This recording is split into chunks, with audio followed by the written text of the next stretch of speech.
destas cerimônias.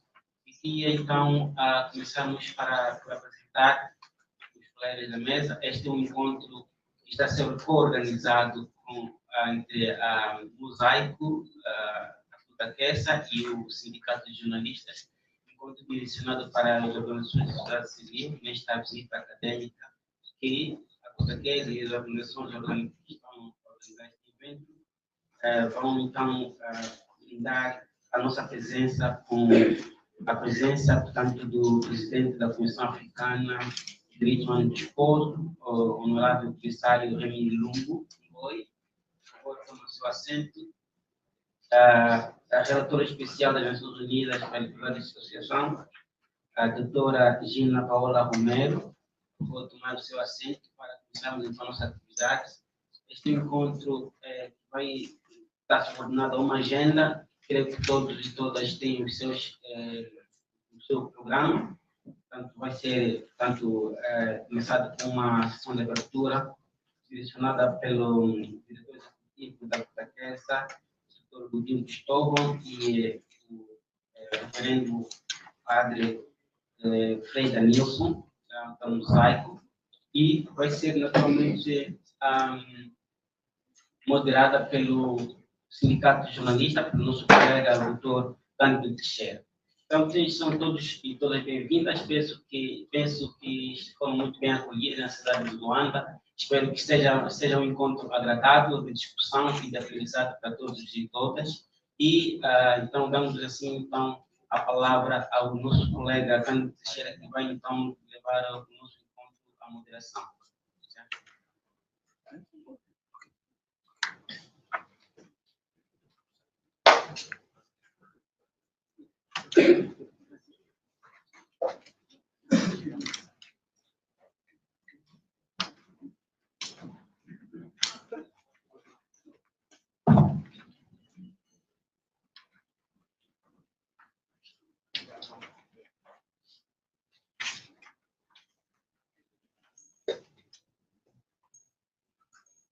Muito bom dia, senhoras e senhores. Honorável senhor Remy Lumbu, presidente da Comissão Africana de Direitos Humanos e dos Povos, também relator especial para os defensores de direitos humanos. Honorável senhora Gina Paola Romero Rodrigues, relator especial das Nações Unidas para a Liberdade de Associação e Reuniões Pacíficas. Estimada senhora Ana Foster, diretora executiva do Centro de Estudos Africanos de Democracia da Gâmbia. Estimada senhora Corlete Lojani, diretora do Instituto dos Direitos Humanos da África do Sul. Dignos representantes do Ministério da Justiça e dos Direitos Humanos, companheiras, companheiros das organizações da sociedade civil, caros companheiros, minhas senhoras e minhas senhores. É com grande satisfação que a Futaquessa, Movimento dos Defensores dos Direitos Humanos em Angola, o Mosaico, Instituto para a Cidadania, e o Sindicato dos Jornalistas Angolanos dão as boas-vindas a este evento tão importante sobre direitos humanos. Temos reunido nessa sala diversas vozes especialistas para discutir e refletir sobre questões fundamentais para a garantia e promoção dos direitos humanos e cidadania em Angola. A presença dos relatores de direitos humanos neste evento é motivo de grande alegria e inspiração para os defensores de direitos humanos.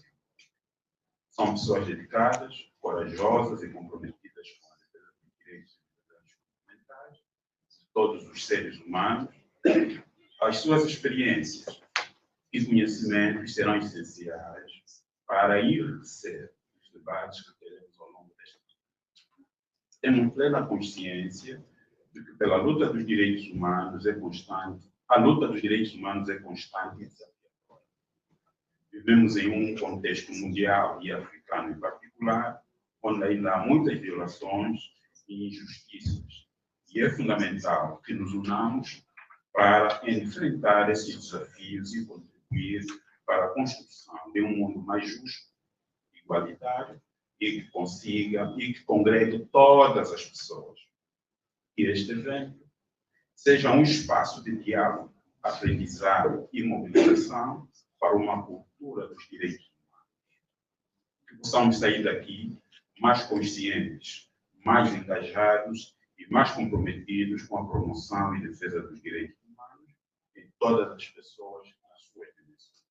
E para todas as pessoas e para as pessoas como um todo. A todas as senhoras e senhores aqui presentes, sejam muito bem-vindos e bem-vindas e que tenhamos um dia de debates produtivos e inspiradores. Em nome do Mosaico, da Associação Petaquessa e do Sindicato de Jornalistas, nos agradecemos e muito bom dia e bom trabalho. Declaro assim aberta a nossa reunião.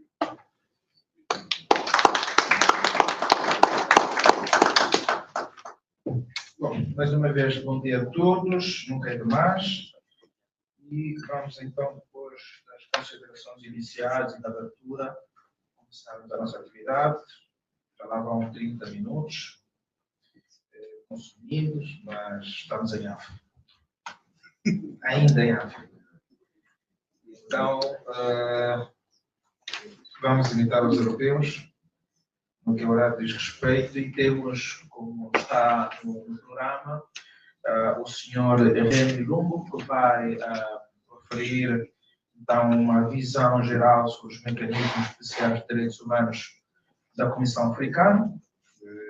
Em princípio, a reflexão vai incidir sobre a exploração dos mecanismos especiais de direitos humanos específicos da Comissão Africana, vai fazer a análise das questões emergentes das regiões africanas e depois teremos então a discussão das tendências e prioridades futuras no trabalho dos mandatos especiais da Comissão Africana. Será, no essencial, esta reflexão que o Sr.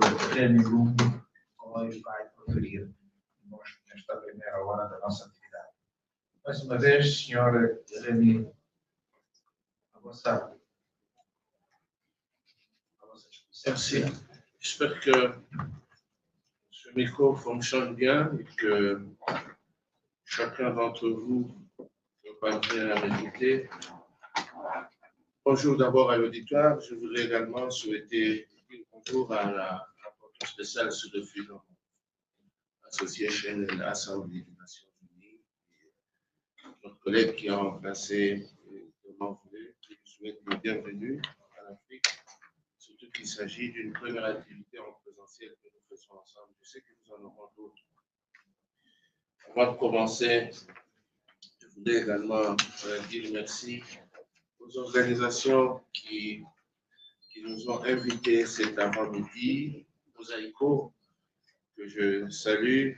Je voudrais exprimer ma gratitude à Koutakessa, que dirige Lucia, et à SJA, qui ont mis ensemble leur intelligence, leurs moyens, leurs ressources financières, leur ingénierie pour que nous puissions avoir cette journée, ce petit séminaire ce matin, un petit séminaire de rappel.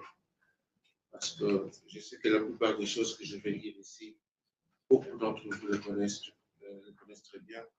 Mais les médecins savent que les plus grosses maladies, les plus grandes épidémies, ont parfois besoin de piqûres de rappel, de vaccins, pour être vraiment sûr que la personne est immunisée contre l'ignorance en matière de traitement.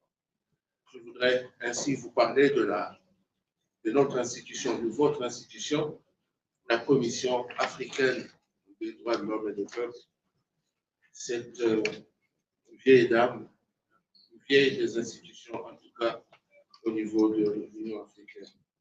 Cette commission a été mise en place par le père fondateur de l'Union africaine pour faire face, comme cela a été fait aussi au niveau des Nations Unies, à la situation des droits de l'homme sur le continent. Après avoir créé les Nations Unies en 1945, immédiatement après, les États avaient décidé de ne pas laisser les droits de l'homme de côté et de commencer à songer à mettre en œuvre, à adopter plutôt les conventions internationales qui devaient permettre de protéger l'individu contre les sociétés. L'Afrique a fait la même chose, bien que l'Union africaine est une institution qui est arrivée après les indépendances des États africains vers les années 1960. elle a fait exactement la même chose, c'est-à-dire en créant l'Union africaine dans les années, l'Organisation de l'Union africaine vers les années 63, 67, là, elle a jugé bon d'avoir également non seulement une convention qui va protéger les droits de l'homme, mais aussi avoir les institutions qui vont surveiller, monitorer la mise en œuvre des droits de l'homme sur le continent. Ainsi, naîtra la Commission africaine des droits de l'homme et des peuples qui avait commencé à travailler à Addis Abeba au début, les 2 premières années, avant que le siège ne soit transféré à Banjul, capitale de la Gambie, en reconnaissance d'un des pères fondateurs de la charte africaine, Sir Daouda Kairaba Jawara, qui était de Gambie. C'est ainsi que notre institution a été installée en Gambie, et depuis lors, elle évolue en Gambie. Il y a déjà beaucoup d'années en Gambie. Je voudrais ici exprimer ma gratitude aux autorités de la Gambie qui nous accueillent depuis tout ce temps. Que fait la Commission africaine des droits de l'homme et des peuples? Grosso modo, c'est une institution conseil. Je dis bien une institution conseil.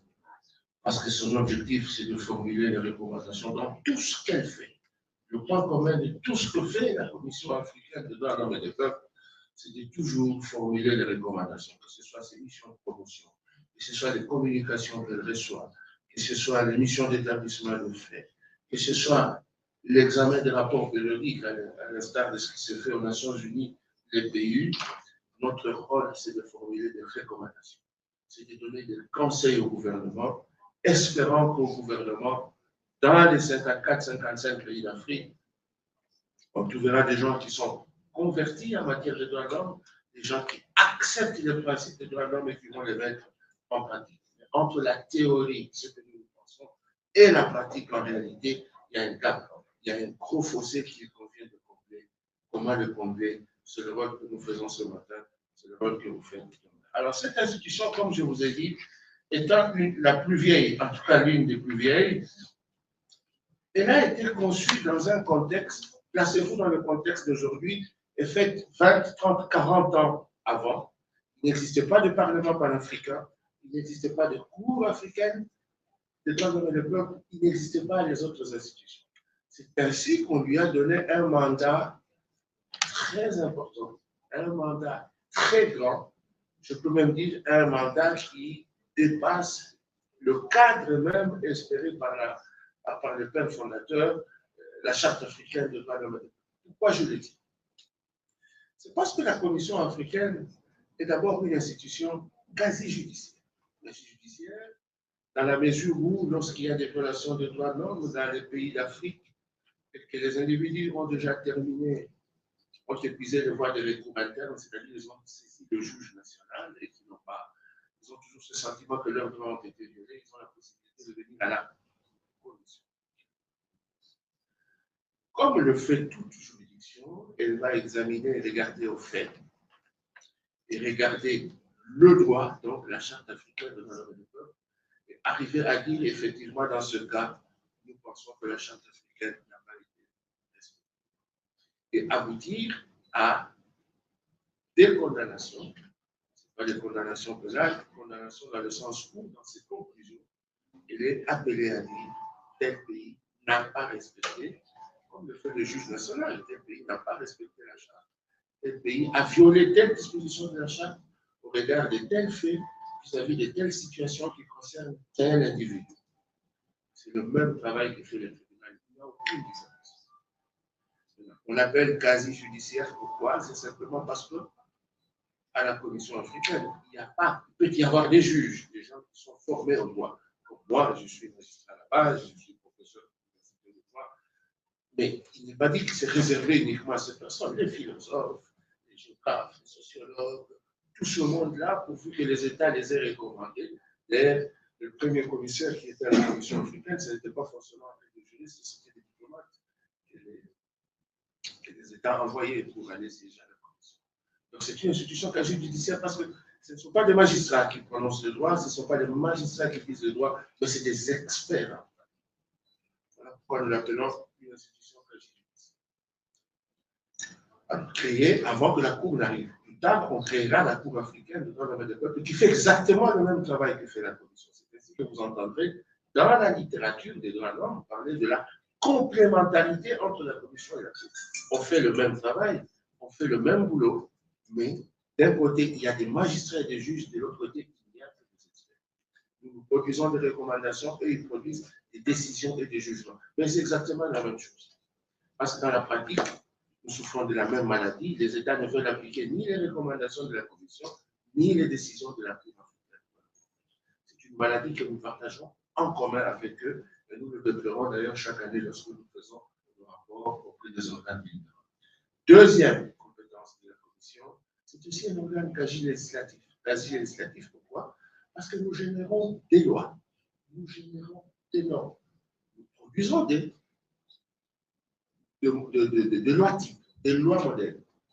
Nous produisons des normes, de la soft law, que nous proposons aux États dans les différents domaines que couvre la Charte africaine de valeurs des peuples, pour qu'au niveau national, qu'ils essaient de copier ces lois, qui présentent un peu un standard élevé au niveau africain, pour que dans leur législation nationale, qu'ils puissent les adapter, adopter leurs propres lois et qu'ils puissent être en harmonie, en alignement avec la Charte.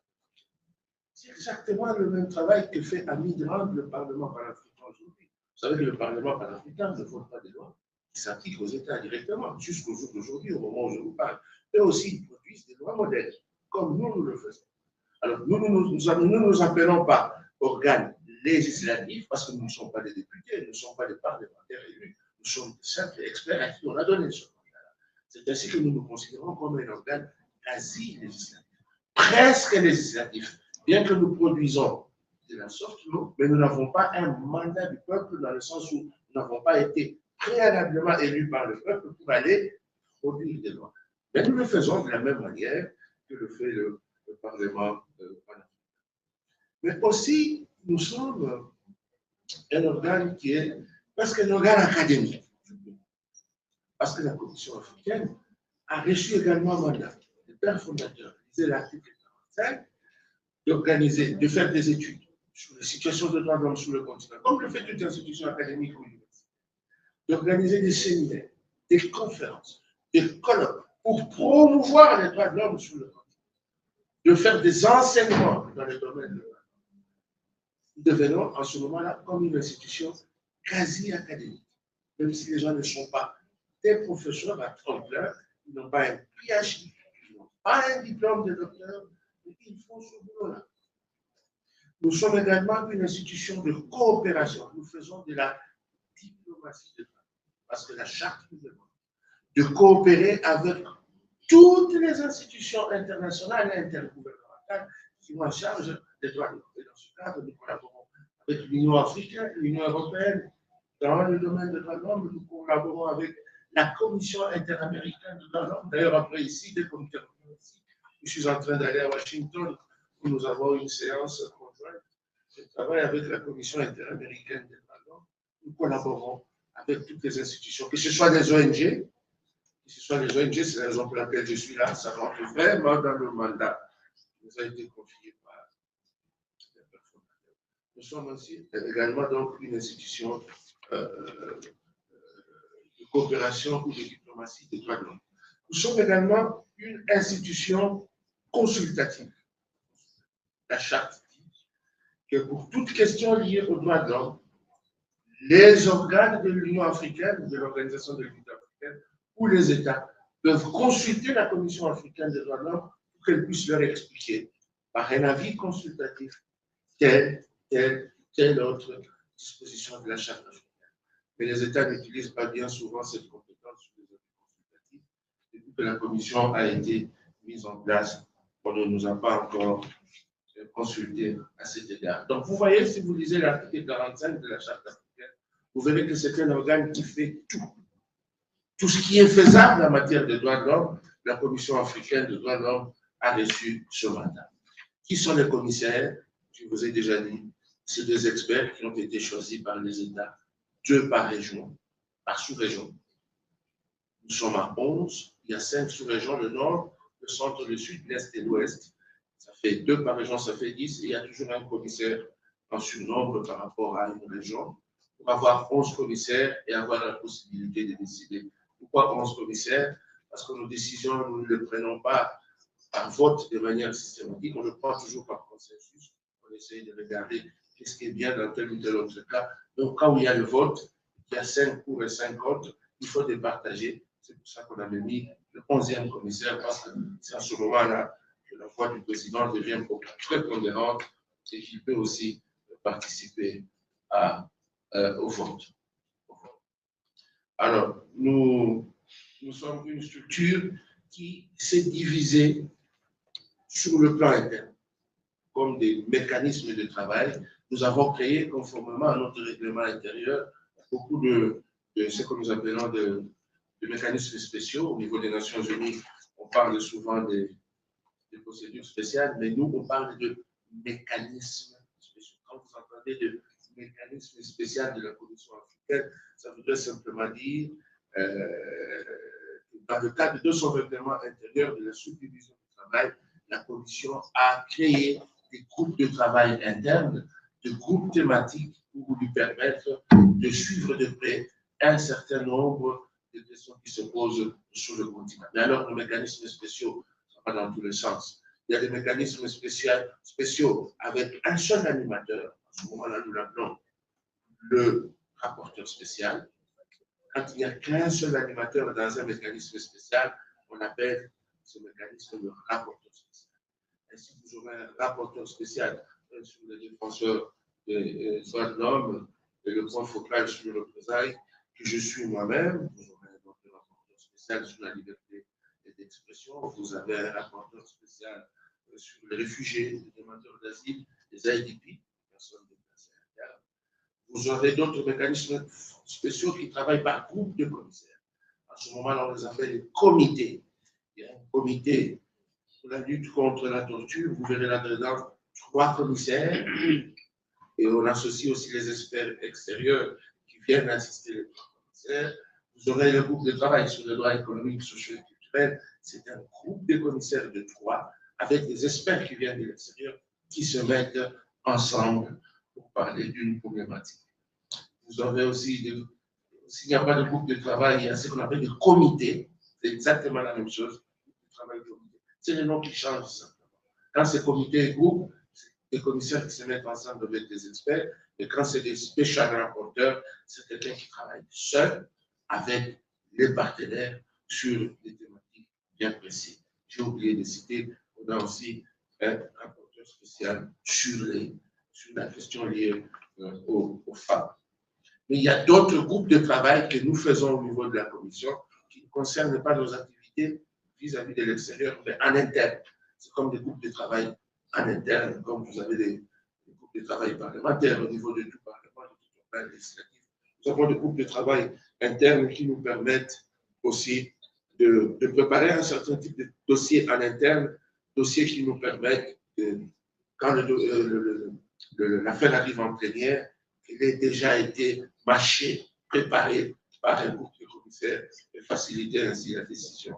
Vous aurez le groupe de travail sur les questions spécifiques, un groupe de travail sur le budget et le personnel, un groupe de travail sur la communication, justement, qui est appelé à analyser les communications ou le plainte, d'abord en petit groupe, en petit comité, avant que ça n'arrive en plénière. Ensuite, vous avez des groupes de travail sur les résolutions. Vous savez que nous adoptons les résolutions. Le mandat de la commission, je vous en ai déjà parlé, un organe quasi législatif, quasi judiciaire, un organe de coopération, un organe d'exécution aussi, et un organe consultatif. Je ne vous ai pas parlé de l'organe d'exécution. Ça signifie quoi? On a tendance à l'oublier. On vous dit souvent que la commission est un organe indépendant. Et en tant qu'organe indépendant, elle vit en autarcie. Elle ne peut pas recevoir d'ordre de qui que ce soit. Mais il faut toujours nuancer cette question-là. Il ne faut jamais oublier non plus que la Commission africaine, ça reste un organe interne d'une méga institution qu'on appelle l'Union africaine. Et en tant que tel, ce qu'on appelle les organes délibérants, c'est-à-dire le COREP, le Comité des représentants permanents, que les anglophones appellent PRC, Permanent Representative Committee, que ce soit le Conseil exécutif qui réunit les ministres des Affaires étrangères, que ce soit l'Assemblée générale de l'Union, la conférence des chefs d'État et de gouvernement, comme on le disait à l'époque de l'organisation de l'Union peuvent demander, pas donner une injonction, ils peuvent faire une recommandation, ils peuvent faire une suggestion à la Commission africaine pour l'une ou l'autre question qui concerne les droits de l'homme. La Commission, en tant qu'organe, est appelée à exécuter cette injonction en tant qu'organe, je dis bien en tant qu'organe. Mais nous avons toujours lutté pour que dans les délibérations de nos dossiers, qu'on nous donne une orientation. Ça, nous avons toujours dit non, parce que nous restons des organes indépendants. Comprenez bien la nuance. En tant qu'organe, les organes délibérants peuvent demander à la Commission d'exécuter l'une ou l'autre chose en tant qu'organe. Par exemple, la Commission peut demander, par exemple, quand il y a des troubles dans un pays et qu'on a besoin d'une mission d'établissement des faits et qu'on a besoin d'une enquête, l'Assemblée générale de l'Union peut dire, la Commission africaine, c'est vous qui êtes en charge de cette question. Allez voir dans tel pays, qu'est-ce qui s'est passé. En tant qu'organe, vous n'allez pas dire, nous sommes un organe indépendant. Nous disons non, nous n'allons pas le faire, nous n'allons pas recevoir d'ordre de vous. Non, ça devient de l'insubordination d'un organe inférieur par rapport à un organe fêtiel. Ça ne se fait pas.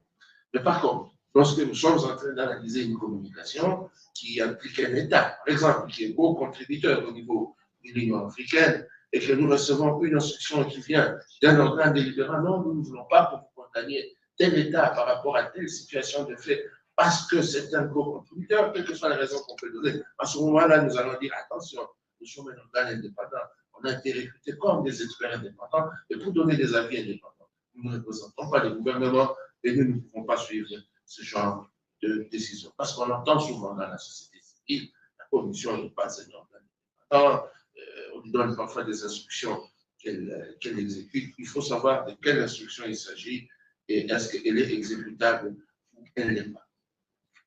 Alors, l'une des grandes missions de la Commission africaine, comme je vous ai dit, mission dans laquelle nous passons la majorité de notre temps, c'est la promotion des droits de l'homme. Vous parlez de la promotion des droits de l'homme, ça peut prendre des journées entières. C'est toute une montagne que nous n'arriverons pas, si nous était demandé de devoir la déblayer en une journée. Il y a tout dans la promotion des droits de l'homme. Allez dans les missions de promotion, parlons de cela, parce qu'on est en Angola. Mission de promotion des droits de l'homme, c'est quelque chose qui participe de la promotion des droits de l'homme.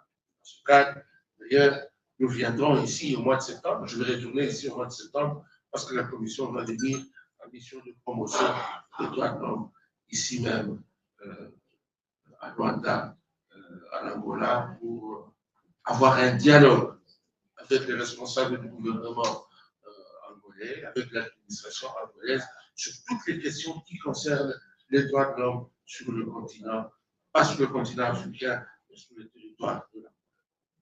Mais les missions de promotion, je voudrais d'ailleurs féliciter le gouvernement d'Angola de l'avoir autorisé, et deviennent de plus en plus rares qu'un État accepte que vous veniez voir ce qui ne va pas sur le plan local en matière de droits de l'homme. Pourquoi rare? Parce que pour que nous arrivions dans un pays, il faut une autorisation. Il faut une autorisation. Et les États donnent une autorisation. Enfin, les États vous donnent une autorisation et ne vous indiquent pas la date de venue. Vous n'allez pas venir. Parfois, on ne vous donne pas cette autorisation carrément et on vous fait attendre. Il y a beaucoup de pays, depuis que je suis à la commission africaine, je suis à ma 7e, 8e année, je ne suis pas sûr qu'on a fait 10 missions de promotion. C'est très compliqué. Les États sont assez réticents, pour des raisons qu'eux-mêmes maîtrisent, pour pouvoir donner ces autorisations-là que nous cherchons très souvent. Notre souhait, c'est que, comme l'a fait l'Angola pour cette année, je pense que c'est la seule mission que nous avons à la Commission depuis 2024, que les États puissent suivre cette fois-là. Alors, pour les questions liées à la protection, c'est beaucoup plus la question des communications. C'est aussi une question très simple. Vous vous imaginez, cette institution est vieille de 40 ans. Et en 40, retenez bien les chiffres, la Commission africaine a reçu moins de 1000 communications, moins de 1000 plaintes. On est à peu près vers 850 par an. On n'est même pas encore arrivé à 900 plaintes. 40 années, 900 plaintes pour 1,7 milliard d'habitants, c'est très peu. Si quelqu'un regarde, il vient de la planète Mars, peut y avoir un jour des gens qui viennent de la planète Mars, ils tombent sur Terre, ils donnent-moi un peu la situation des communications sur ce continent. On vous dit, oh, il y a un organe qui s'appelle la commission, il a 40 ans. Ok, il prend le rapport. En 40 ans, il n'y a eu que 1000 plaintes. Il va dire que l'Afrique, c'est le paradis. Parce qu'en 40 ans, 1000 plaintes, c'est comme si on a 0,00% de plaintes par année. La question est de savoir pourquoi il n'y a pas de plaintes à l'Afrique. Est-ce un problème culturel? Est-ce un problème de moyens? Est-ce un problème de non-connaissance de l'institution elle-même vis-à-vis des Africains pour lesquels elle a été créée? C'est à peu près tout ça. C'est à peu près tout ça. La commission n'est pas connue. En 40 ans, elle n'est pas connue.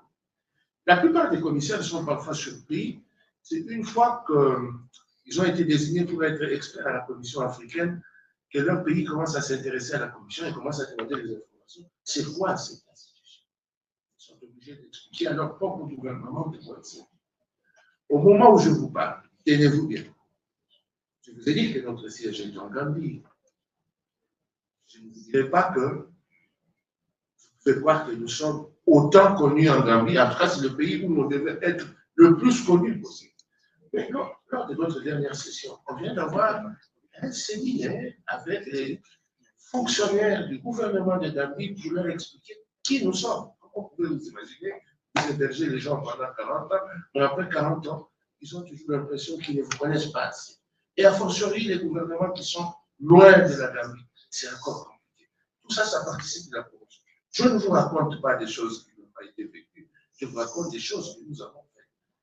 Il n'y a pas longtemps, au mois de mai, juin, mai, il y a un séminaire avec le gouvernement de Gambie parce qu'on a estimé, ils ont pensé que nous pensons que nous ne nous sommes pas assez appropriés ce que vous êtes et qu'il y a lieu que vous veniez encore nous expliquer le travail que vous faites. Est-ce à cause de cela que nous ne sommes pas assez connus? Je n'en sais rien. 1000 plaintes en 40. C'est extrêmement peu. Pour ceux qui connaissent le système européen des droits de l'homme, ils savent que 1000, c'est même pas le nombre de plaintes qui sont générées en Europe en moins d'une année. Mais ici, c'est 40 ans. Le taux est très faible. C'est pour cette raison que ce soit Koutakesa, que ce soit Mosaïco, SGA, qui êtes des structures de la société civile, vous travaillez, vous faites du bon travail en matière de promotion des droits de l'homme, mais songez aussi à ce que les anglophones appellent litigation. Regardez au niveau des tribunaux les cas des personnes qui sont injustement, dont les droits de l'homme ne sont pas respectés, qui sont injustement condamnés, qui sont injustement poursuivis, qui sont victimes, qui n'ont pas subi des réparations adéquates. Accompagnez-les déjà sur le plan local. Si sur le plan local, vous trouvez ce que les anglophones appellent les remedies, donc vous aurez trouvé la solution, c'est très bien. Et s'il n'y a pas de solution, il faut amener ces gens jusqu'au bout. La procédure chez nous est gratuite. Elle ne demandera pas un sou. C'est une procédure sur pièce, sur le dossier. Vous pouvez les accompagner jusqu'à ce que l'affaire va arriver à la commission. Vous savez, en matière de droits de l'homme, ce n'est pas simplement une réparation financière qui compte. D'ailleurs, les États ne payent même pas. Mais parfois, des gens ont besoin qu'ils entendent seulement qu'on lui dise dans telle situation, le droit de propriété, votre droit de propriété a été violé par tel État et que vous avez raison. C'est cette satisfaction morale que les gens cherchent. Et ça n'a pas de prix. Ça n'a pas de prix. L'injustice n'est pas réparée par l'argent. L'injustice est toujours réparée par la reconnaissance. Par la reconnaissance. L'argent, ça vient après. Si jamais il y a quelque chose à réparer pécuniairement. C'est très important, cette affaire de promotion. Il faudrait que les institutions de la société civile nous aident, nous appuient dans ce domaine-là, parce que le taux est assez faible. C'est la raison pour laquelle je voudrais lancer ici un appel pour que vous puissiez vous en saisir. Je voudrais un peu arrêter de parler de la commission de manière générale de Rieselot. Tu sais, il y a beaucoup de choses à dire. J'ai coupé des morceaux là-dedans pour essayer de... Je vous dis que c'est une culture je rappelle beaucoup de choses, vous les connaissez. Pour vite parler, peut-être en 10 minutes rapidement, du mécanisme spécial et du rapporteur spécial sur les défenseurs des droits de l'homme. Je m'occupe aussi à la fois de Freedom of Association and Assembly sur le continent africain. Là, je vous ai parlé comme président de la Commission africaine des droits de l'homme et du peuple, mais là, je vous ai parlé comme animateur de l'aide des mécanismes spéciaux de la Commission, donc Special Rapporteur of Human Rights Defense. Pour des questions liées à l'espace. D'abord, l'espace civique. C'est quoi? On entend toujours les anglophones dire shrinking of civic space, la limitation de l'espace civique sur le continent africain. Ça va dans tous les sens. Si vous demandez aux doctrinaires, c'est quoi l'espace civique, ça va dans tous les sens. Grosso modo, au niveau de la commission, je voudrais remercier mon assistante Anita qui m'a proposé cette définition que j'ai vite adoptée parce que je l'ai trouvée assez intelligente, assez bien portante que tout le monde peut comprendre. Si vous regardez la Déclaration universelle des droits de l'homme, vous trouverez là-dedans 3 droits qui forment un triptyque important. Freedom of expression, freedom of assembly et la liberté, freedom of expression, freedom of association and freedom of demonstration. Ce triptyque-là, il est très, très important dans une démocratie. Si vous enlevez la liberté d'expression, la liberté d'association et la liberté de réunion, vous rendez les conventions internationales des instruments muets.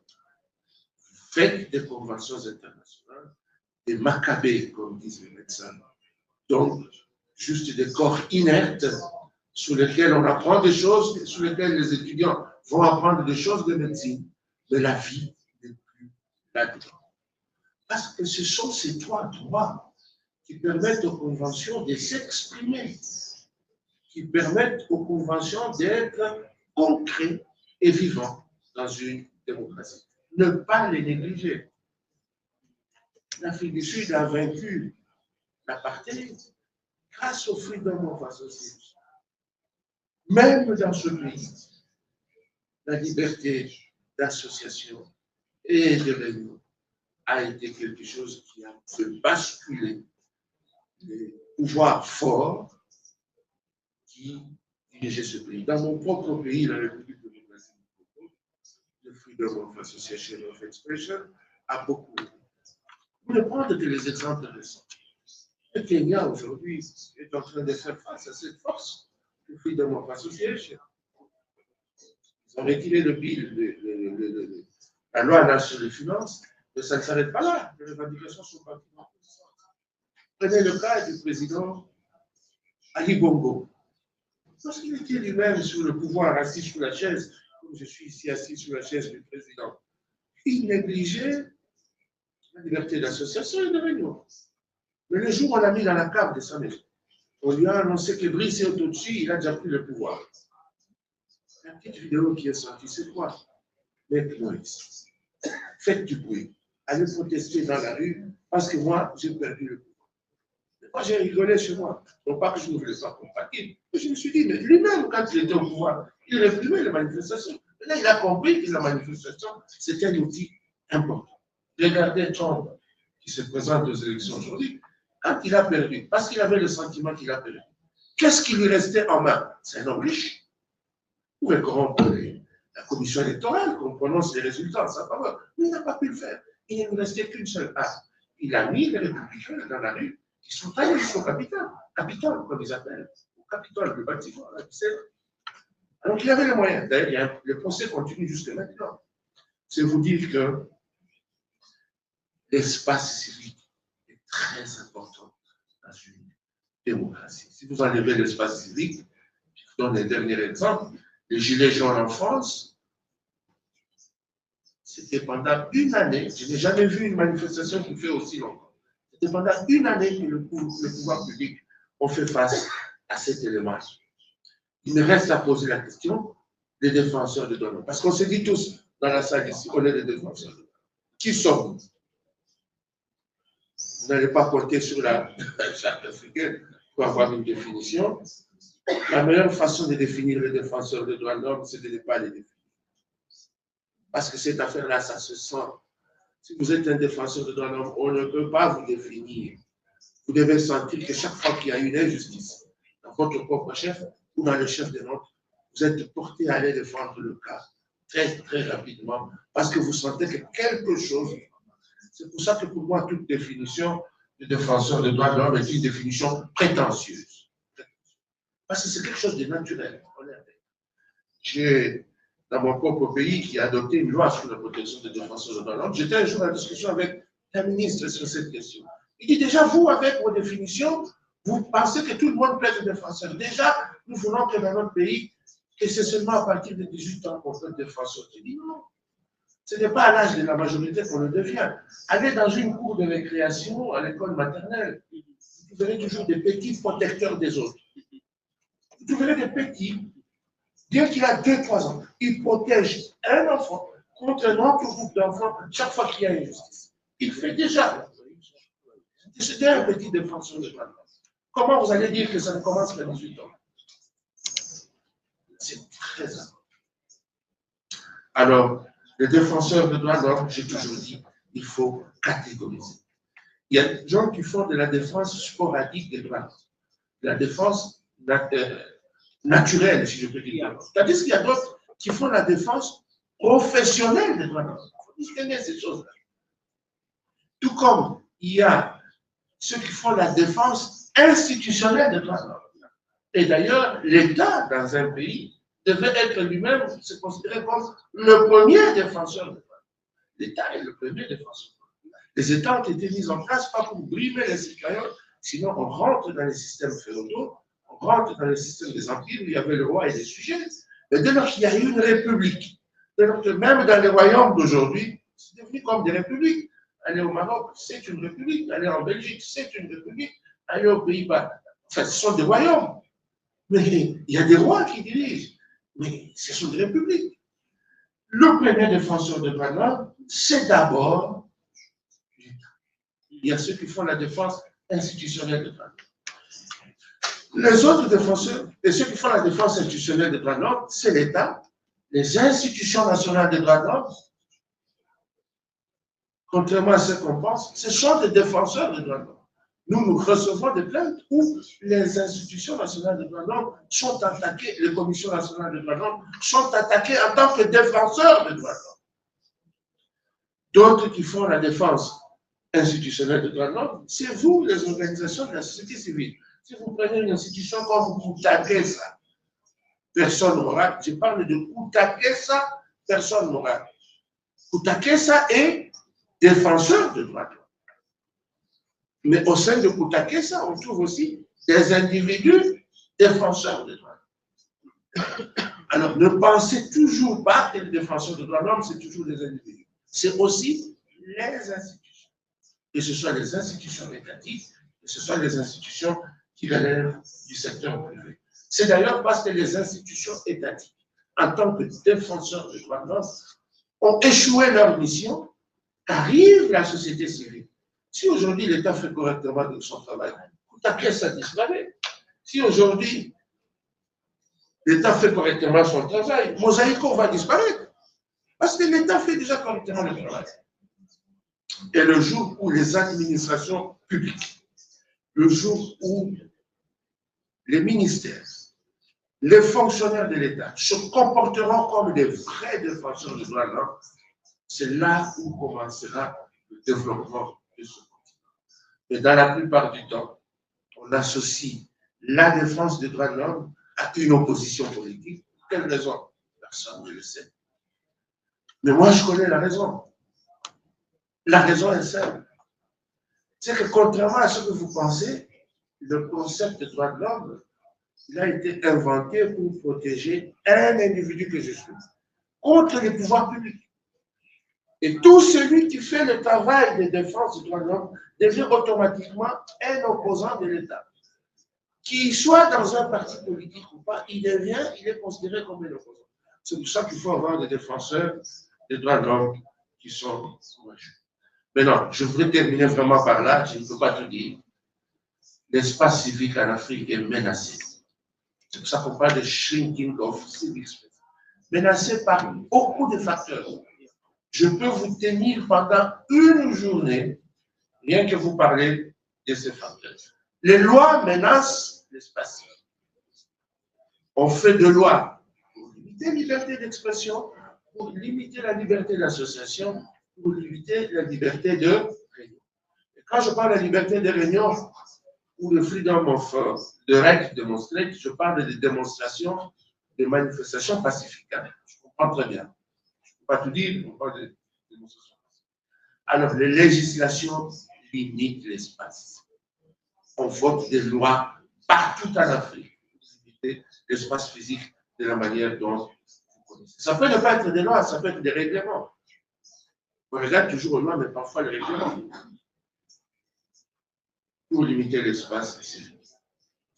Un autre facteur qui limite l'espace civique, d'ailleurs, je me suis toujours posé la question, ce n'est pas une digression, mais je reste vraiment dans le contexte de ce que vous faites.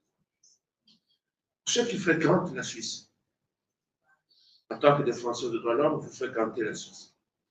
Regardez un peu dans ce pays. Ils ont résolu le problème de liberté de réunion, de manifestation. La Suisse a un endroit dédié pour faire ce travail. Parce qu'ils ne veulent pas de désordre dans la ville.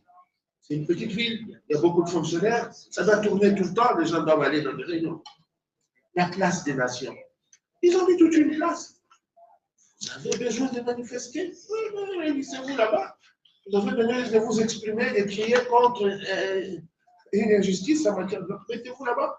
Du matin au soir, faites votre boulot, terminez, rentrez.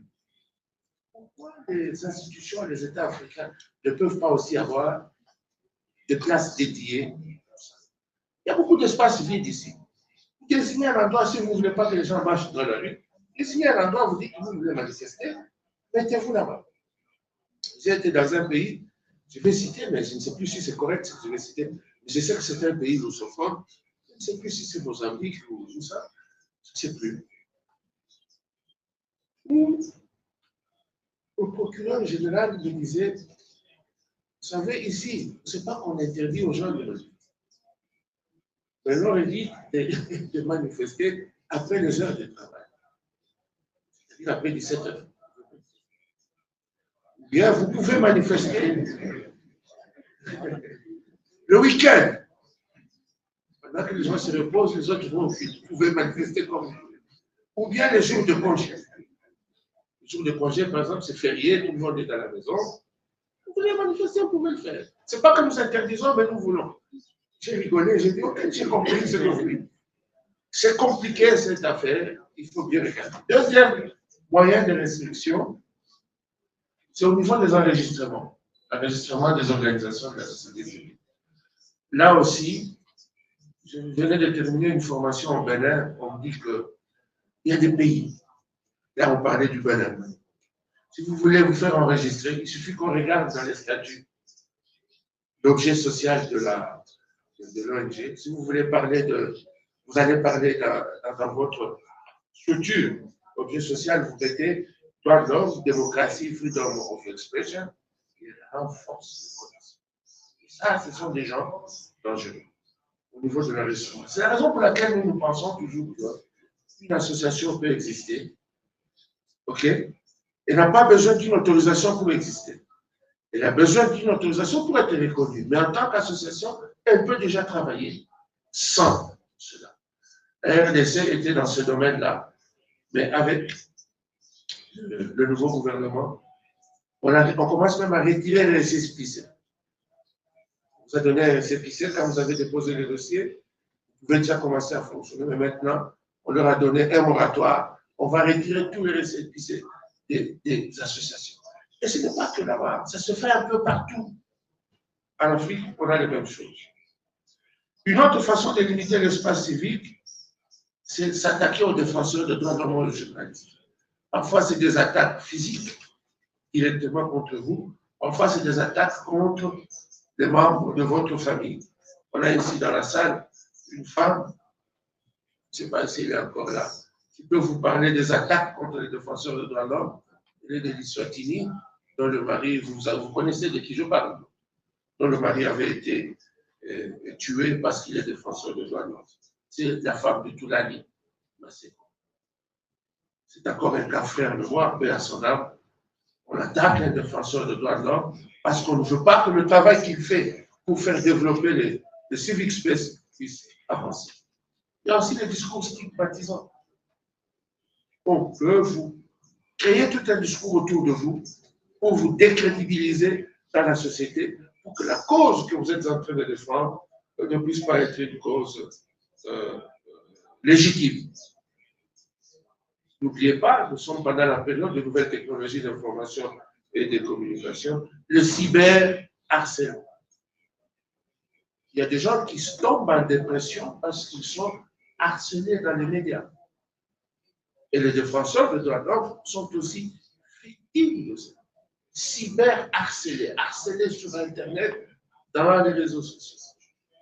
Ou bien de la cybersurveillance. À peine vous postez quelque chose sur Twitter ou sur Facebook, sur une situation pour laquelle vous avez pris une opinion parce qu'il y a une violation des droits de l'homme, eh bien, vous avez un coup de fil. Qu'est-ce que vous venez de publier là? Pensez-vous que vous êtes le seul à avoir une vue sur cette question? Vous vous dites une fois, ok, peut-être c'est par hasard que ce monsieur. Mais vous faites encore le lendemain, 2, 3, 4 personnes vous appellent. Je vous dis que vous n'allez plus continuer à le faire de la même manière parce que vous vous dites en ce moment-là, je suis cyber surveillé par ce qu'on appelle le Big Brother, les services de sécurité. Une autre limitation, c'est le financement.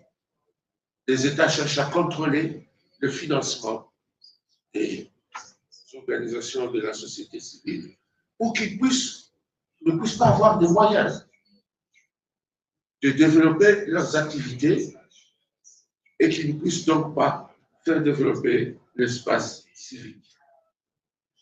Mais ça, c'est pour les moyens extérieurs. L'État peut demander, vous savez, ils peuvent bloquer tous les virements extérieurs. Les moyens, vous ne les obtenez pas par...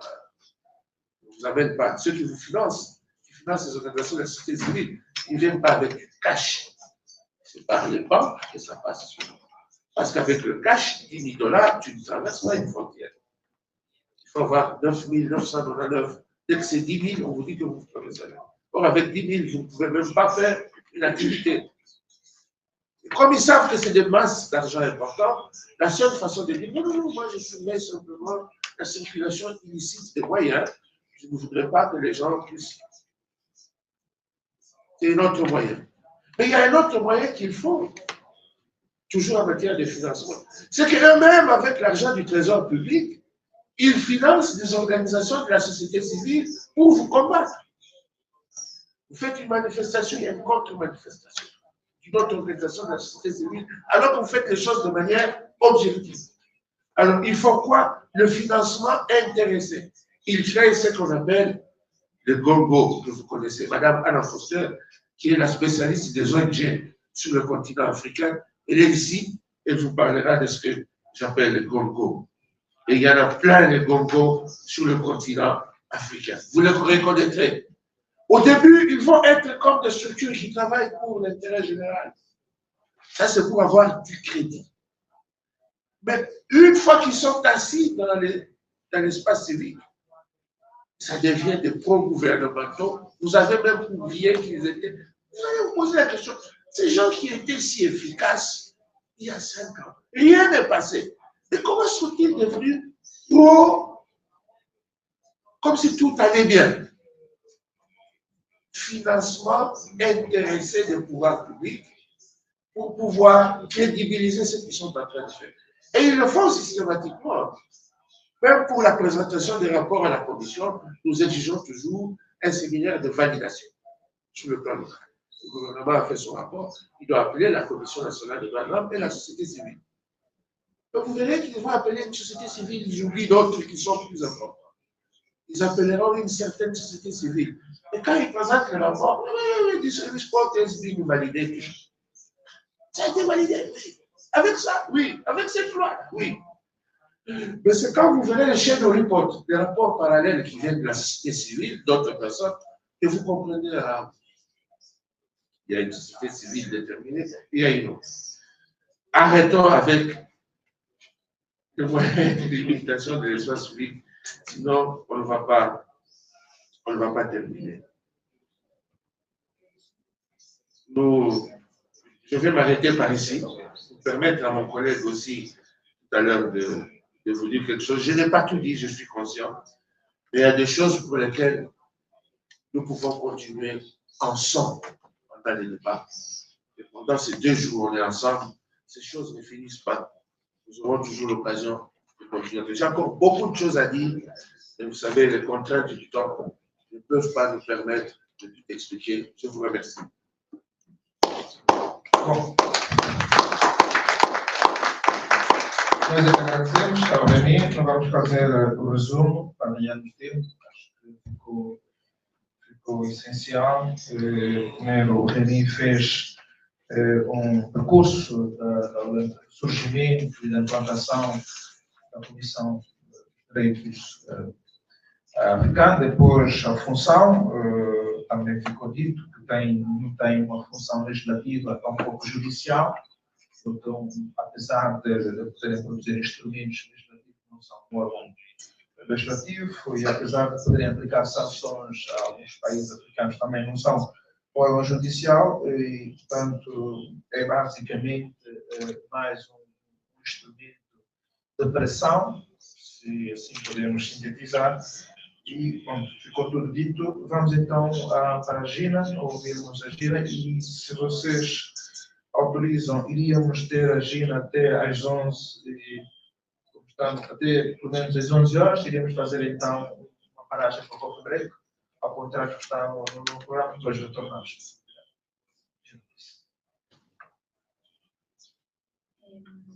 Merci beaucoup, Mami, por sua apresentação. I'm going to speak in English. I'm really sorry that I don't speak Portuguese. I keep saying that I'm Colombian, for those who don't know, and then I keep saying that it's impossible for us Colombians not to speak Portuguese, having Brazil so close and having just so many ties with the Brazilian culture, and they're like sisters and brothers. But then that's my limitation, so I'm going to be speaking in English. I really thank Mosaico, Kutakesa, and SGA for the invitation. It's a pleasure for me to be here, to be sharing with the Special Rapporteur and Commissioner Remy. And it's important just for you to mention that this academic visit that we are doing together with the help of our dear local organizations is actually falling within the framework of the Addis Ababa Roadmap of Cooperation between the special procedures of the African Commission on Human Rights and People's Rights and of the UN Human Rights Council. So it's important for us to have this framework. And for me also, it's very important to be here. It's not my first time in Africa, but it is my first time in Angola, and it is indeed my first time in Africa while I am a special rapporteur. So it's just like a different road now for me while I have the mandate. I started 2 months ago, so you have seen it's still a little time, and then I'm still adjusting. I'm still trying to understand the whole processes. But then at the end, the realities of the different regions are not far from my knowledge, because we share Africa and Latin America, which is the region I come from, and then the region that I know the most. We share many of the same challenges, and we share many of the same strengths also that civil society, human rights activists, journalists have.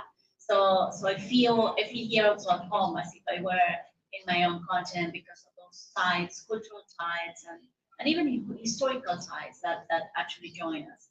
I was invited to give an introduction of the special mechanisms from the Human Rights Council, and also to do an identification of the the challenges that we are having in regarding the rights that I have in my mandate, but also some priorities on trends that I will be working in. And then you will see that many of the issues I mentioned, and even many of the descriptions that I will do related to the work that a special rapporteur does, are actually very similar to what Rami also said regarding what it is and what it is not. And then you're going to be some perhaps repetitions, but then it's just how these mandates and how these mechanisms are built, and we have the same challenges and also at some point the same strengths, if we see them like that. So regarding the special mechanisms, which is where under the special rapporteur's role at the UN, we are independent human rights experts that are appointed and mandated by the United Nations Human Rights Council. And we are associated with the Office of the High Commissioner of Human Rights. So although we are independent experts, we do have some relations with the High Commissioner Office, that actually we have some resources and some support, technical and financial support from the High Commissioner Office, but our mandate comes from the states. So once we are appointed, we are appointed by the states that are part of the council, and those are the ones who gave us the mandate. So it's also a weird situation at some point, because then again, with all the discussions about the independence, we are not hired by the UN, but we do have some relations with the Office of the High Commission. But then we respond and we advise to the governments and states. And then also, our mandate is to examine, to report, and to advise the Human Rights Council and the General Assembly of the UN in issues related to the promotion and protection of human rights. And then we do this dual work, although we are mainly focused on advising the Human Rights Council and on engaging with the Human Rights Council states. We also have a moment each year to present in front of the General Assembly. So this is something that is very important, because there we can voice some of the trends or the recommendations, the trends that we have and the recommendations that we provide. For specifics of the mandate of the Special Rapporteur of Freedom of Peaceful Assembly and of Association, it's a mandate that was created in 2010 and has been renewed 4 times, sorry, for a 3-time period. I forgot to say that right now we have 44 thematic mandate holders. So there are 3 different types of special procedures. We have special rapporteurs like me. We have the independent experts, which are like also independent experts for several topics, and we have also our countries, and then we have also working groups. So all 3 types of special procedures are actually appointed by the Human Rights Council. In my case, I'm a special rapporteur, and then I have under my mandate 2 rights, 2 full huge rights to promote and protect. Freedom of association, which includes the action and the capacity for individuals to come together and actually coordinate actions to promote, to defend any type of agenda that they agree in alignments with human rights in general. So it includes civil society, it includes social movements, it includes organizations that are not registered. So it's not only for the NGOs that are already the registers. It's for all the associations that are created by individuals. So that means that it includes student groups, other type of associations. It also includes political parties. So this is why, especially in electoral processes or in other political scenarios in the countries, the Special Rapporteur of Freedom of Assembly and of Association also goes and voice when some of the political parties, for example, are not allowed to participate in elections, or where they are persecuted, as we have several cases around the world. And then also include unions. the issue with unions is that unions are all rights of the workers are actually also associated with the organization of the work of the International Organization of Labor. So this is something that I need to look at always in alliance with them. But then I also decide what is happening with unions around the world. And then freedom of association, as the commissioner said, it also includes the right to receive and manage funding. It's not only if I as an organization I am able to register and operate freely, but also how can I sustain myself? So this is something it's important. And then the other right that I have in my head is the freedom of peaceful assembly, that also takes form of different type of meetings, protests, sit-ins, camps, even worker strikes. So all that is also related to that. And what we do is the promotion and guarantee of the respect and accountability from human rights, of the respect of freedom of assembly and of association around the world. And then very similarly of how the commissioner mentioned, is that we have three, if I can summarize it, we do mainly three things. One, we collect information about the situation of the exercise of these rights, in particular with different actors. So we dialogue with governments, we dialogue with civil society, with the broader public and citizens, with other actors. And then we collect this information through different ways. So we go to visits, either official visits or academic visits like this one, or we do consultations, online consultations, or face-to-face consultations. We do also sometimes calls for inputs, in which we provide some questions, and then the different actors send us response to us. And then what we do is after we collect this information, we process and we produce reports or recommendations or specific calls to different actors regarding the information that we received. So we produce reports regarding trends, challenges, good practices, specific case studies, and then we create recommendations. Sometimes we are part of the amicus in very different legislative or judiciary process. And the third action that we do is that we voice up. So we voice up in very different scenarios. We voice up in front of the Human Rights Council. We voice up in front of the General Assembly of the UN. We voice up against in front of many different actors in the judiciary or the legislatory branches in different countries. So this is something that we do also, and we also sometimes, depending on the capacity, we do some technical assistance. And this just let me just go very quickly about the issue of capacity, because then let's say me, I have a global mandate, so it's not only, I don't only look at the exercise of freedom of assembly and of association in the countries that are part of the council, but in all the countries of the world. This means that I have, you can imagine, the flux of information, the capacity of receive, process, and actually do something with that information.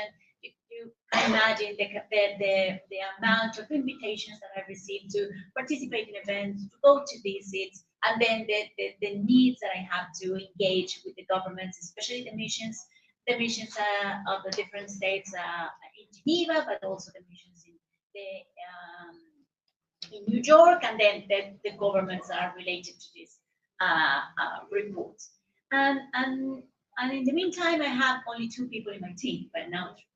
And that is something that is just very difficult to manage, because we have a lot of expectations, we have a huge mandate, we have a mandate of 2 rights, especially I have a mandate of 2 rights that are fundamental and crucial for the civic space, for guaranteeing democracy, because I mentioned political parties, I mentioned also, well, I didn't mention, but the human rights defenders also regarding their capacity to act in alliance with others, or to actually be part of or lead manifestations and protests.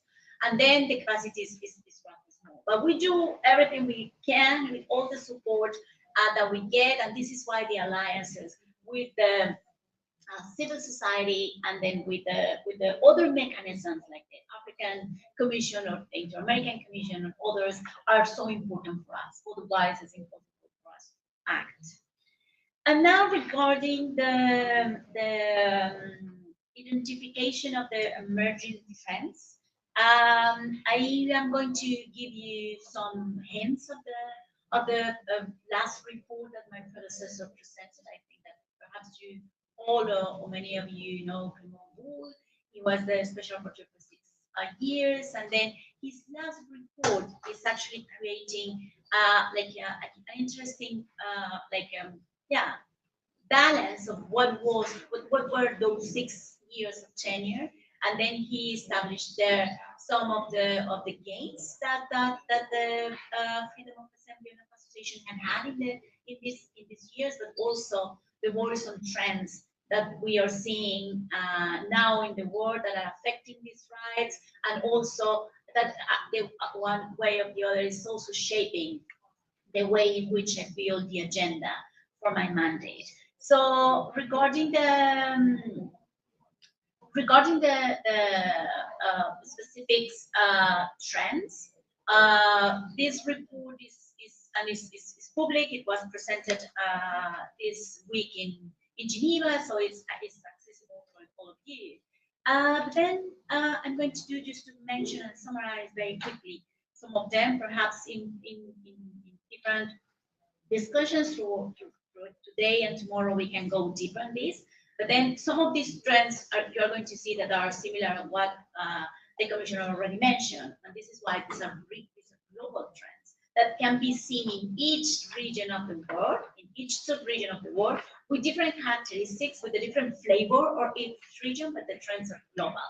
So the first one is the worrisome trend of growing authoritarianism and a growing and anti-rights agenda that are actually diminishing the capacity of democracies to perform and to respond to the needs of society.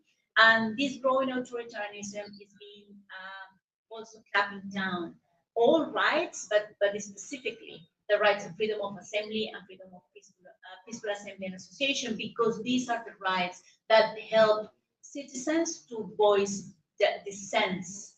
And then you know that authoritarians don't like dissents. This is why these are the first rights that sometimes are clamped down, and this is why this is a trend that is important to highlight.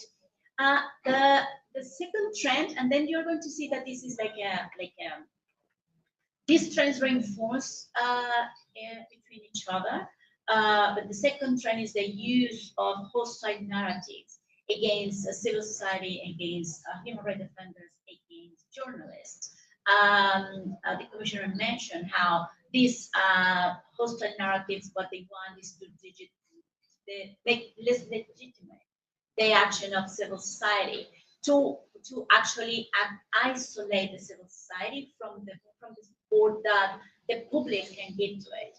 And this is something very problematic because many of these hostile narratives are actually trying to also at the same time to reduce the capacity of citizens to participate, which is also a human right.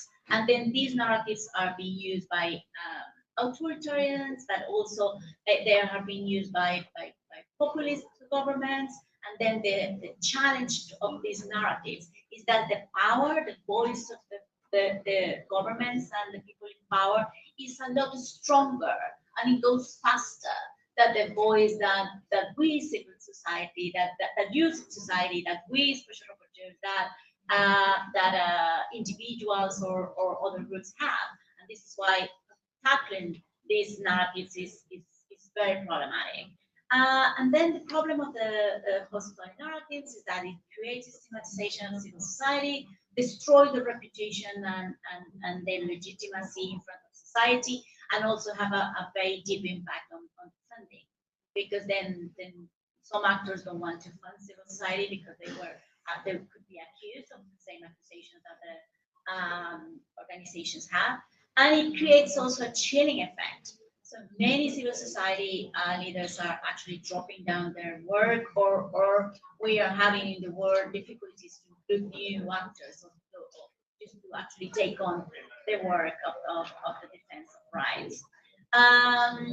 The other topic that is very relevant in the world, and then that the commissioner also mentioned, is the spread of restrictive laws to control civil society. As I know that later on we are going to be talking about laws, perhaps I don't go too deep in this, but then we have, I think that regarding laws, we have three different problems. The first one is the adoption, the conscious adoption of laws to restrict civil society and to restrict the civil space. The other one is actually the misuse to actually good laws. Sometimes there are laws or there are constitutional provisions in different countries that are actually that support the action of civil society, journalists, and other actors. But then the officials that are in charge of applying those laws just do whatever they want, even against constitution and against the laws. So this is the second. It's not only that you can have a good law, but then if this law is misused, you're also going to have a problem. And then the adoption of this law sometimes is associated with actually very genuine fears that are in the states regarding the money laundering, the terrorism, and some other worrisome trends that we have in the world. But the problem is that these laws are being adopted, especially the so-called foreign agent laws that we can talk about later on, are adopted with an initial thought, with an initial narrative that civil society is more vulnerable, more easy to fall in money laundering and terrorism. That has not been proven yet. I mean, we don't know why. Is this idea? And then I let you know that Colombia we have a lot of problems with money laundering for many reasons. And then there many years ago, because perhaps 2003 years ago, when the government started moving this narrative that's actually the one who was money laundering. But then when you see what money laundering is, society. So this is something that this is why I say that these different are actually aligning and intersecting among them. And the report also talks about the growing restrictions in the context of elections, which is something that is actually this year even harder, because then this is the super electoral year, so we have been the spread of disinformation and misinformation. We have seen internet shutdowns that just promote to avoid citizens and political parties, especially from the position as civil society, to come together to actually oversight the elections. We have hate speech, especially against minorities. We have suppression of the freedom of peaceful assembly and association in general, and attacks of democratic institutions. So this is something that is growing, and this year particularly has been more harsh. And then the report also talks about how armed conflicts and insecurity have increased the clampdown on civil society in specific and protests. So in conflict areas are unable to exercise any right. But they face the leaders that want to voice up against what is happening actually face harsher security threats, repression, disappearance, which is very problematic because again it creates a chilling effect for any other that want to do the same.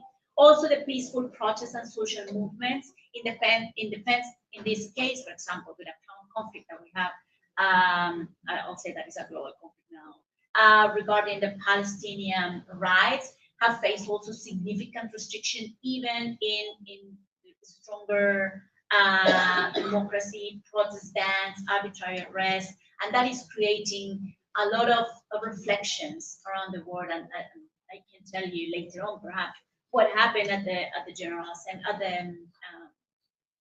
the council meeting on Friday and Monday regarding this specific topic. So this is something that is problematic. And then the insecurity in general and the fight against terror that we live on in the world is creating a very hostile environment for civil society.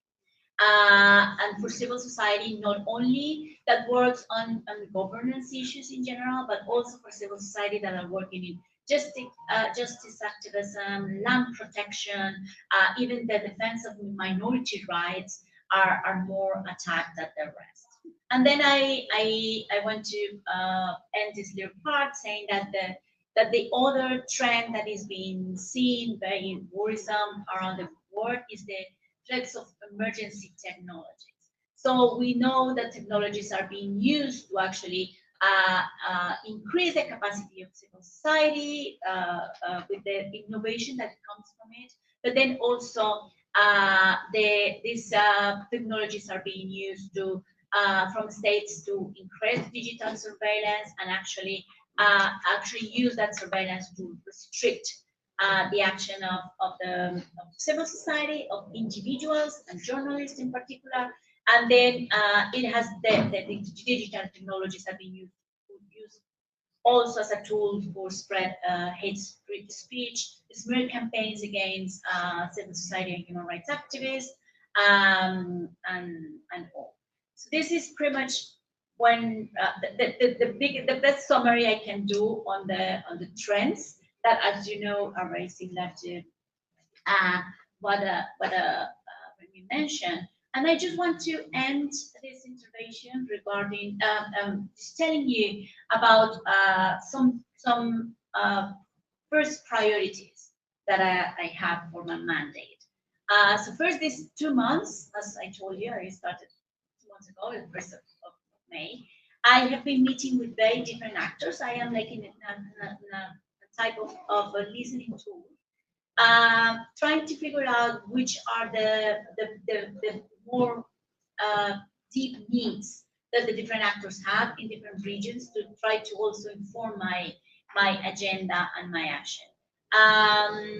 But then just trying to tie it or trying to link these conversations that I've been having, in which this conversation is very important for me, but also the inputs that Clement includes in the report that I just mentioned, and my personal interest and analysis. I've come with a list of an initial list of topics that I want to share with you in case that it resonates and in case you find them also useful for the African reality, but also from the Angolan reality. So first one, you may perhaps some of you can know already that I will be presenting in October to the General Assembly a report on hostile narratives and all this hostile environment for civil society, and also its impacts on different groups, because these hostile narratives sometimes have a bigger impact in women's leadership, in indigenous leadership. So this is something I'm going to analyze. I had nearly a month open the call for inputs. Now I'm drafting the report, and then the idea also for me that I want to do is to link the relation between the stigmatization process, criminalization, and stigmatization and violence against human rights activists, unionists, and civil society. So this is one of my priorities, the issue about narratives. Also for next year's reports, I will be working in 2 topics. One is the lessons learned and good practices from the super electoral year regarding the exercise of freedom of assembly and association. Also linked with the trend that Clement highlighted in his last report. And also the other topic is an overview for the participation in different actors, especially civil society and social movements in intergovernmental organizations. So in this, I want to update Mina's report from 2014, which is basically focused in the UN. But then I want to expand it a little bit, including also analysis on very different scenarios and venues related to the UN, like, for example, the Conference of state parties of different conventions. And I want to also include regional bodies like the participation in civil society and other actors at the African Commission, the American Commission, and others. So these are the two topics for next year. And also other topics I'm interested to work to present reports that are more complex, and I need to figure out a way to do it. Is one, the exercise of freedom of assembly of people that are migrants or in exile, and then also with a focus analysis on transnational repression. This is one of the topics I'll be working into. Also, another one, the use of tools or actions by the law enforcers in peaceful protests, including surveillance tools, the use of less lethal weapons, the use of paint bricks, and the use of preventing encarceration. So this is something I also would like to work. I have another topics, but these are for now the topics that I've been thinking about. And then I'll close saying that I am interested in following certain topics of situations, not to present reports, but to create wider recommendations and engage in dialogue. One, I've been monitoring very closely the solidarity movement built around Gaza's war around the world. Also, I'm monitoring very closely the adoption of restricting laws for NGO, which is something that we will be talking later on. Yeah, this is very much for me. Thank you.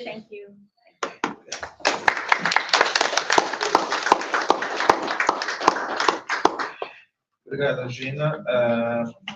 Vamos então combinarmos pedir autorização ao professor Chidley para falar depois do pequeno almoço, tal como ficou acordado. Vamos agora fazer o intervalo para o pequeno almoço. Depois voltamos e o professor Chidley vai falar para depois então irmos para a interação. A organização pede-nos uma gentileza de podermos fazer aqui uma foto de família, porque receia que alguns poderão eventualmente já não poder participar na última parte deste nosso encontro. Yeah, Teacher Shirley, you will speak after our lunch. After the break? After the break. Yeah, não. Vamos agora para o pequeno almoço e depois voltamos para o professor Chidley fazer a sua apresentação. Yeah. Is ready. Ok. Fala português. Fala português. Yeah, Professor Chidley, please. We're going to make a break now and then. Okay. Vamos embora então. So we take a So break. we take a break or no? Yes. Okay, Yeah. perfect. Ok. Então fazemos a foto. Podemos fazer aqui a foto antes, por favor, vamos. Onde? Please.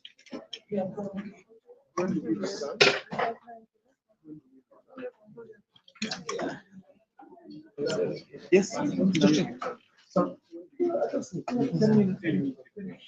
we having a photo now? Yeah, we have now and then. Here or outside? Yeah. Sorry.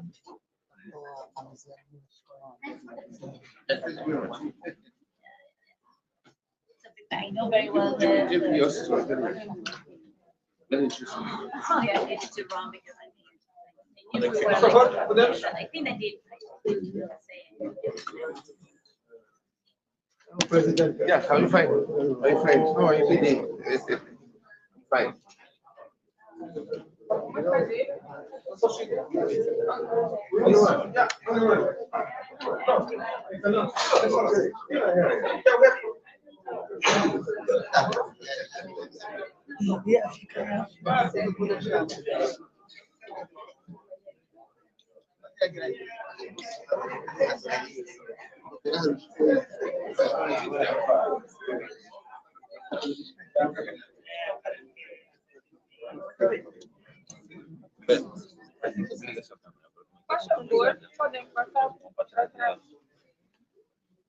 Não, deixa ficar do lado, já fica atrás de mim. E aí, tens que pegar o mesmo ângulo que eu.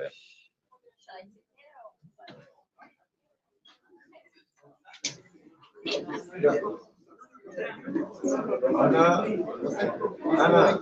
have a seat for you. No, have a seat for Anna. No, Anna, let's have a seat for Anna. For you. For you also.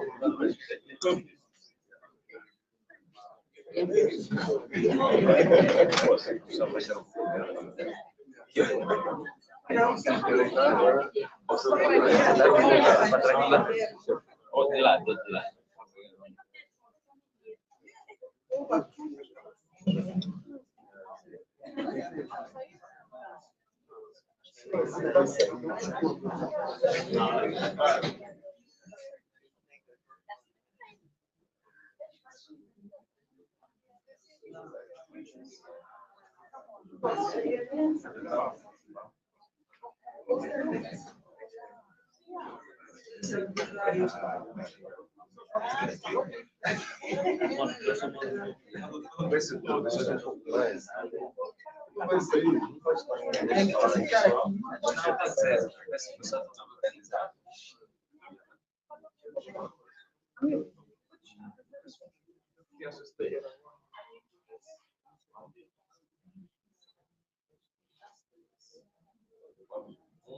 Dois, três.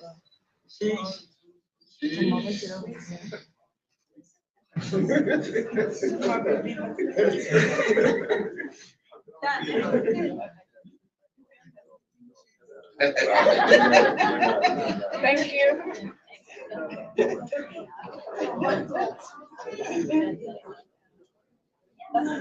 Esta é a primeira parte, vamos encerrar. 10 minutos e voltaremos. Até já. Posso?